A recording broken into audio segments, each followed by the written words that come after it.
ওকে, আমরা এই ম্যাথটাকে একটু, আমরা যে বেসিক শিখছিলাম না, হরটাকে ডিফারেন্সিয়েশন করে লব পাওয়া যায় কিনা, ওইটা যদি না হয় তাহলে হরের যে জিনিসটা আছে ওইটা লবে লিখে লাইন ফাইল করে নিয়ে দেখবো যে ইন্টিগ্রেশন করতে পারি কিনা।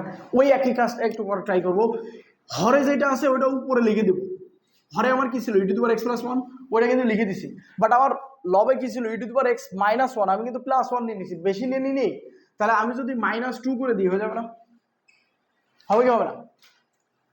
তাহলে আলটিমেটলি এই জিনিসটা আমি কি এখন এইভাবে করতে পারি? e⁻x+1 এতটুকু পর্যন্ত একটা জিনিস কল্পনা করলাম, আমি আলাদা করে দিচ্ছি e⁻x+1 মাইনাস 2/e⁻x+1 dx। এখন কি আলাদা আলাদাভাবে ইন্টিগ্রেশন করতে পারবো? এটা কাটাকাটি হলে 1 আসে, তাহলে 1 dx করবো, -2 যদি নিয়ে নিই dx/e⁻x+1। এই পারবো কি পারবো না? আশা করছি নিশ্চয়ই পারবো। তাহলে এই ক্ষেত্রে আমার কিন্তু এটাকে করলে x হয় -2, আর এইটা আমরা কিন্তু আগেই করেছি, আমরা আগের চ্যাপ্টারে কিন্তু মানে আগে 3-এর লাস্টের আগের অঙ্কে আমরা এটাই করছি। এটা কিন্তু আমাদের উত্তর মুখস্থ আছে, আমরা একবারে যদি এগিয়ে লন 1 + e⁻−x + c, এটাই আছে। ধন্যবাদ।